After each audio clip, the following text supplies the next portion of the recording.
नमस्कार. आपण पाहत आहात सनवार्ता न्यूज. राहुरी विधानसभा पोटनिवडणुकीत रंगत वाढली आहे.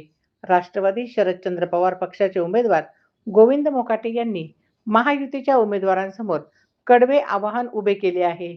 राहुरी नगर आणि पाथर्डी मतदारसंघातील भागात गोविंद मोकाटे यांनी आघाडी घेतल्याची जोरदार चर्चा सुरू आहे.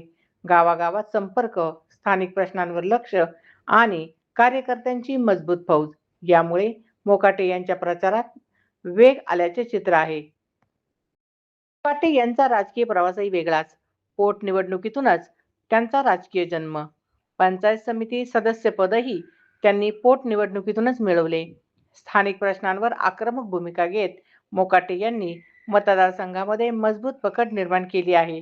त्यामुळे ही लढत आता चुरशीची बनली आहे. महाविकास आघाडीच्या कार्यकर्त्यांबरोबरच महायुतीतील काही नाराज कार्यकर्त्यांतूनही मोकाटे यांच्या बाजूने सकारात्मक चर्चा सुरू आहे. मोकाटे यावेळी आमदार होऊ शकतात अशी प्रतिक्रिया काही कार्यकर्त्यांकडून व्यक्त होत आहे. दरम्यान महायुतीकडूनही जोरदार प्रचार सुरू आहे. मतदारांना आकर्षित करण्यासाठी विविध आश्वासने. आता शेवटच्या टप्प्यात मोकाटे आपली आघाडी कायम ठेवतात का की महायुती बाजी मारते याकडे संपूर्ण जिल्ह्याचे लक्ष लागले आहे. पाहत रहा सनवार्ता न्यूज.